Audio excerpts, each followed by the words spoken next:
రే ఏంట్రా ఎట్రా ఎట్రా రారా. నీ పేరేంటి? నీ పేరే? నువ్వు బాయాడిగా ఉన్నావు. నువ్వు బాగా మాట్లాడుతున్నావు. స్కూల్కి పోతున్నావా? ఎల్కేజీనా, యూకేజీనా, ఫస్ట్ క్లాసా? First class. బాగా చెప్తున్నారా? వాళ్ళకి తెలియదురా, వాళ్ళు నవ్వుతున్నారు. నువ్వు బాగా చెప్తున్నావు. గుడ్. ఈ గుడ్. 1 2 వచ్చినా? ఎన్ని వచ్చినాయి? 2 2 2 వచ్చాయి నీకు. గుడ్. ఏంటమ్మా నీ అనుభవాలేంటి?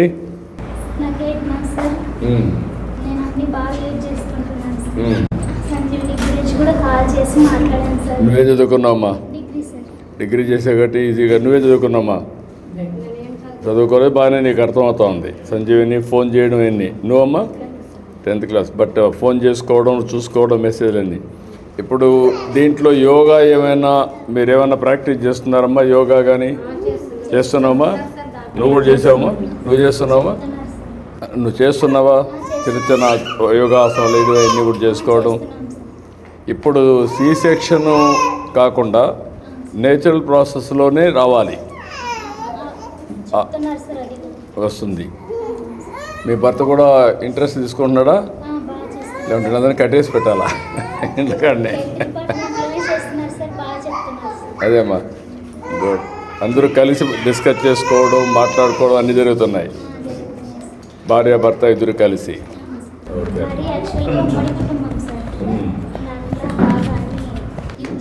మీ కుటుంబంలో ఎవరు ఉంటారమ్మా? మీకు నాన్న కావాలమ్మా?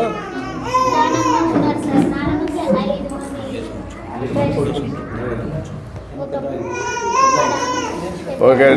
మీరు ఎంతమంది కుటుంబంలో? 26 మంది ఉన్నారు. వెరీ నైస్ అమ్మా, చాలా పెద్ద కుటుంబం అయితే. అందరూ కలిసి ఒకటిగా ఉంటారా? ఒకే కిచెన్.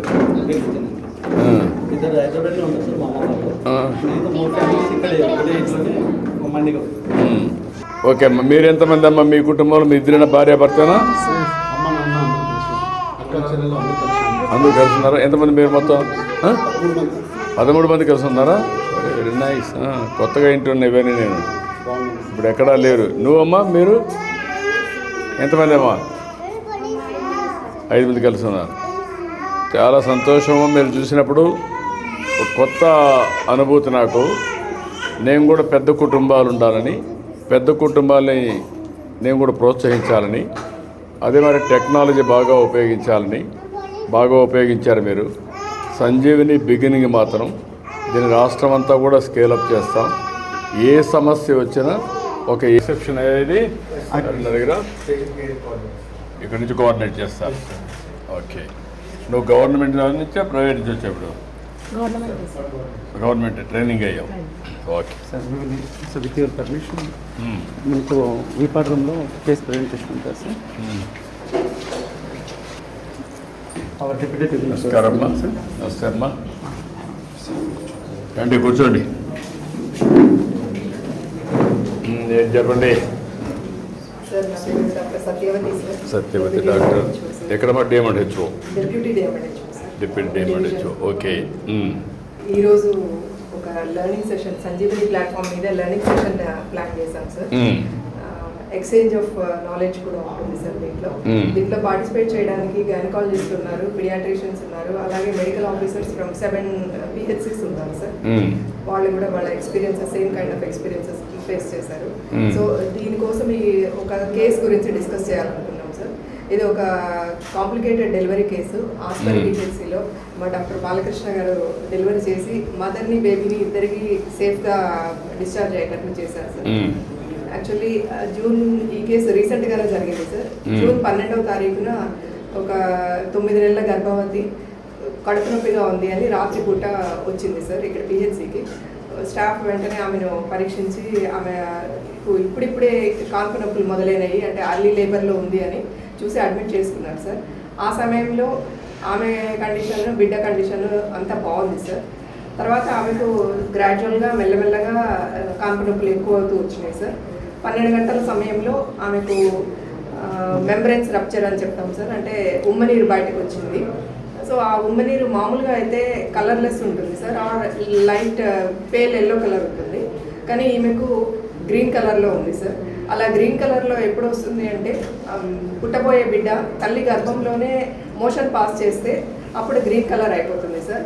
ఒకవేళ during the process of delivery ఆ బిడ్డ ఆ నీళ్లు మింగితే వెంటనే ఏడవలేదు, మళ్ళీ ఊపిరి తీసుకోవడం కూడా కష్టంగా ఉంటుంది సార్. సో ఇట్లా పరిస్థితిలో మామూలుగా అయితే పిహెచ్సిలో డెలివరీ చేయడం కష్టం సార్, ఎందుకంటే బేబీకి పీడియాట్రిషియన్ కేర్ కావాలి కాబట్టి. సో మామూలుగా అయితే రెఫర్ చేస్తారు సార్, కానీ ఈ పర్టికులర్ కేసు రెఫర్ చేయడానికి టైం లేదు, ఎందుకంటే తల్లికి చాలా ఎక్కువ నొప్పులు వస్తున్నాయి, తొందరగా డెలివరీ అయిపోయే ఛాన్సెస్ ఉన్నాయి. సో అందుకని డాక్టర్ బాలకృష్ణ రిస్క్ తీసుకొని ఇక్కడే డెలివరీ చేద్దాము అని నిర్ణయించుకొని ఫస్ట్ అంబులెన్స్ కాల్ చేశారు సార్. సో తర్వాత ఒక 15-20 నిమిషాల్లోనే డెలివరీ అయిపోయింది. డెలివరీ అయిపోయినాక బేబీ హార్ట్ బీట్ ఉంది కానీ ఊపిరి తీసుకోవట్లేదు, వెంటనే ఏడవలేదు. సో డాక్టర్ గారు వెంటనే రియాక్ట్ అయిపోయి బేబీని తీసుకెళ్ళి వార్మర్లో పడుకోబెట్టి ఒక నాసోగ్యాస్ట్రిక్ ట్యూబ్ అని ఉంటుంది సార్, ఆ ట్యూబ్ ముక్కులో నుంచి వేసి ఆ బేబీ మింగిన ఫ్లూయిడ్ అంతా బయటకు తీశారు. అలాగే యాంబూ బ్యాగ్ అని ఉంటుంది, ఆ యాంబూ బ్యాగ్ పెట్టి రెస్పిరేషన్ బేబీ ఊపిరి తీసుకోవడానికి హెల్ప్ చేశారు. అలాగే ఆక్సిజన్ కూడా కనెక్ట్ చేశారు సార్. ఇవన్నీ చేశాక మెల్లమెల్లగా బేబీలో యాక్టివిటీ వచ్చింది, అలాగే ఊపిరి తీసుకోవడం కూడా స్టార్ట్ చేసింది, కానీ ఏడుపు మాత్రం లేదు సార్. సో మేము దాన్ని అబ్జర్వ్ స్కోర్ అంటాం సార్ బేబీ యాక్టివిటీని. సో పుట్టినప్పుడు 2 to 4 ఉంది, తర్వాత ఈ యాక్టివిటీ అంతా చేశాక 4 to 6 అయింది సార్. సో అలా ఉన్నప్పుడు ఇంతలో అంబులెన్స్ కూడా వచ్చేసింది. డాక్టర్ గారు ఇంట్రెస్ట్ తీసుకొని తను స్వయంగా బేబీని విత్ ఆక్సిజన్ తనే అంబులెన్స్లో అకాంపనీ చేసి వెళ్ళి ఆదోని MCH హాస్పిటల్లో అడ్మిట్ చేశారు సార్. అక్కడ పీడియాట్రిషియన్ కేర్లో బేబీ బాగా కోలుకుంది. 3 days తర్వాత డిశ్చార్జ్ చేశారు సార్. డిశ్చార్జ్ అయిపోయినాక ఇప్పుడు మదర్ బేబీ ఇద్దరు వాళ్ళ విలేజ్లో క్షేమంగా ఉన్నారు. ఈరోజు 42 days సార్ డెలివరీ అయ్యి ఆ baby. Very good, thank you. Congratulations, well done, excellent work. ఇప్పుడు ఇది ఒక కేస్ స్టడీ కింద ఎస్ సార్. బాగా చేశారు.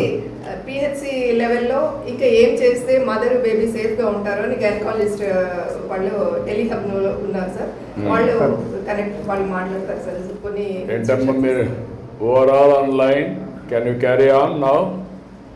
Good evening sir, I'm doctor Vishwanath sir, gynaecologist, government general hospital, Kurnool sir. Actually ఈ కేసుని అయితే మెడికల్ ఆఫీసర్ గారు చాలా బాగా కండక్ట్ చేశారు సార్, కానీ ఒక 2 points యాడ్ చేస్తాను సార్. ఇలా ఉమ్మనీరులో మనకు మెకోనియం పోతుందంటే బేబీకి బ్లడ్ సప్లై తగ్గుతుందని ఒక ఇండికేషన్ సార్. అలాంటి విషయంలో మనం ఏం చేయాలంటే మదర్ని ఎల్లెల్పులు పడుకొని ఉంటే ఆమె ఎడమవైపు తిరిగి పడుకోమని చెప్పాలి, అప్పుడు కొంచెం బ్లడ్ సప్లై బేబీకి ఎక్కువ వెళ్తుంది. నెంబర్ 2, ఒకవేళ బీపీ ఏమైనా తక్కువ ఉందా లేదో చూసుకోవాలి సార్. ఒకవేళ బీపీ తక్కువ ఉంటే ఫాస్ట్గా మనం ఫ్లూయిడ్స్ పెడితే కూడా బేబీకి బ్లడ్ సప్లై బాగుంటుంది. Okay. Good evening sir, I'm doctor Nandakishore sir, paediatrician telemedicine of Kurnool sir. Particular గా ఈ కేసులో మనకు బేబీ అవుట్కమ్ 4వ రోజునే బేబీని డిశ్చార్జ్ చేయడం జరిగింది, అంటే కరెక్ట్ గా స్టెప్స్ చేయడం జరిగింది. దీంట్లో ఏంటంటే ఒక 2-3 స్టెప్స్ నేను యాడ్ చేస్తాను సార్. ఇలాంటి కేసులు మనకు రిస్క్ కేసులు ఉన్నప్పుడు ఏంటంటే వెంటనే NRP ప్రోగ్రామ్ లో ట్రైన్ అయిన ఒక 2 సిస్టర్స్ కానీ ఒక డాక్టర్ సిస్టర్ కానీ పక్కనే ఉంటాయి. తర్వాత వాళ్ళ టీమ్ బ్రేక్ చేసుకోవాలి, ఎవరి రోల్ ఏం చేస్తున్నారు చూసుకొని. అలాగే వెంటనే వార్మర్ డెలివరీ అయ్యేదానికంటే ముందే వార్మర్ ఆన్ చేసుకొని బేబీని వెంటనే వార్మర్లో తీసుకున్న తర్వాత బేబీ పొజిషనింగ్ సరిగ్గా చెక్ చేసుకొని ఏమైనా మెకోనియం